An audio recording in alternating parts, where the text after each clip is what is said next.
In this video, we're going to talk about me. Who am I? Where have I come from? And where's our focus these days?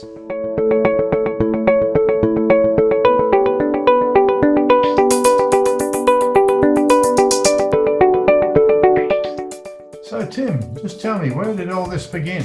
How did you get to where you are today? Well, I was born in Sydney, Australia, and I grew up in the northern suburbs. Went to Barker College in Hornsby, crikey, it's been a while. I went to university at New South Wales University, and I was always passionate about technology. And you would know that I got my first computer, an Apple IIe, when I was about, 9 years old?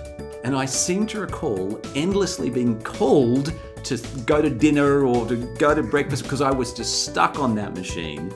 And I got into programming, in particular BASIC and then machine language, and then that became a sort of a lifelong passion for technology. So now let's talk about, after university and so on, what happened then and how did you get into the sort of business where you are now? Well, look, I did start working for another company for a couple of years, but it became clear that it would be a better idea if I worked for myself. So I started my company, which is now called Tim Levy and Associates, in 1996. And we've been working on digital strategy and production ever since then. I've been focused in Australia. I started in Australia for a good couple of years, then moved to America, and I've been writing books and I've been speaking pretty much across America until around about late 2017-18 when we came back to Australia, and now we're based out of Newcastle. But the business itself has been going for 25 years, helping all kinds of clients, from big ones whose names you know to little ones you've probably never heard of, and that's where we focus these days. Just looking back on your time in the States, you had two major visits over there. First before you were married, and later after you went with your family. What was your takeaway from that? Looking back at that experience, what do you think that's given you as a perspective on the sort of things you're doing today? The first trip to the States, and I have spent about a quarter of my life living there and working there one way or another, was in the mid-90s, just before and then during the tech boom.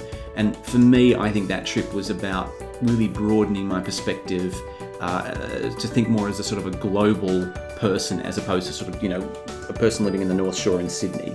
And that gave me the perspective that you really can do anything. I wound up working with amazing, huge clients like Acer and 3Com and Lucent and IBM and so on really quickly as a young man. And I moved up in the business that I was in really quickly up till I was the creative director and VP of production or something like that. And that, I think, then gave me the confidence to start my own game more seriously back in Australia. But I was always called to go back. So in about 2010, we went back with a whole family this time for a much bigger stint, and under my own banner at that point. And that business grew to about 30-something people, which is where we are now, working with big companies as well, including companies like Costco and so forth, but also smaller ones. And what I found I preferred was working with smaller companies where there's a lot more of a chance to make a big difference, rather than being sort of a little cog in a massive machine. Having come back to Australia out of America and kind of mainly ticked that box for sort of fame and fortune in that context, I would say my takeaway out of the States is just that it's great to adventure. It's great to live the broadest, biggest life that you feel like you can, and along the way meet all the people and opportunities that come with that kind of thinking. So where were you based on your 7 years in the States? Whereabouts were you based, and what influence did that have on the technology you've learned about the soul?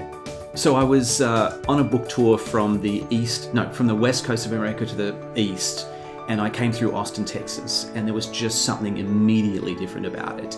A month later, I was back with my wife and actually with our baby Bella, who was really small at the time.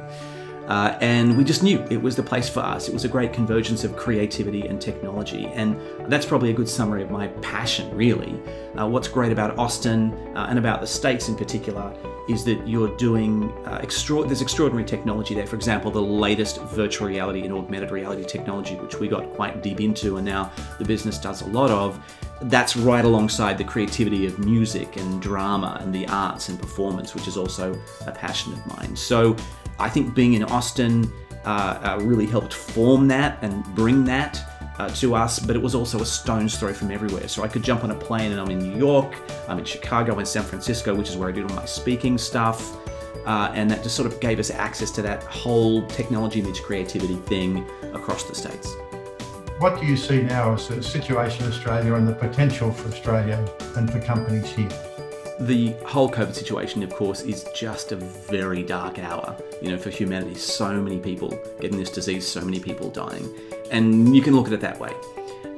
You can also try and reframe it as, okay, what's the silver lining here? Is there any kind of opportunity? And what I would say is that that's the opportunity for Australia, is to reframe and say, okay, what can we do here? For example, what can we decide to do inside Australia with manufacturing or medicine that we maybe didn't feel like we needed to do before? In terms of how we're seeing it as a business, what I would say is there's so much more culturally shifting into the online space. I heard stats from a researcher that 4% of people have been working from home over the last 20 years on average, and now it's 40%, and that's happened in just a couple of months. So suddenly all the stuff that we do in the digital space has become more normal, more acceptable. Everyone knows how to get into a Zoom meeting these days, whereas if you mentioned that idea in the past, no, I don't know how that works, I don't know what Zoom is, I don't know what Skype is, just get in the car, come visit me, get on a plane, come visit me. So I think it's created an opportunity for the world to sort of go digital in a way. So we still have a variety of clients in the States. We talk to them typically in our morning, which is their afternoon, no problem. We have a variety of clients who are, I think we have almost no clients, very few clients in Newcastle. We do some work for the Newcastle City Council, but beyond that, everyone's everywhere else. And that's because this sort of social emerging situation has allowed us and pushed us into the digital space, which seems, for us, certainly like a real opportunity. And what are you focused on, the most immediate things? You've obviously got a few significant projects on the go. Where I'm sort of personally focused at the moment is, yes, we have projects, yes, we have clients, yes, that's continuing to grow. We're trying to take a bit of time to step back, and because there's a bit more time at the moment, and to say, what do we really want to do? What are we passionate about? We're really passionate in the YouTube video and content space. We're really passionate in the virtual reality space. And so we're able to take some time to do experiments that we maybe hadn't done before. We're entering into new partnerships, into app development, for example.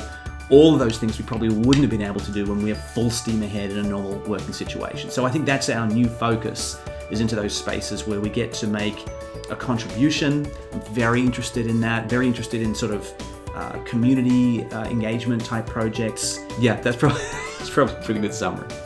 For those of you who'd like to find out more, please join us online at timlevy.net and via social media.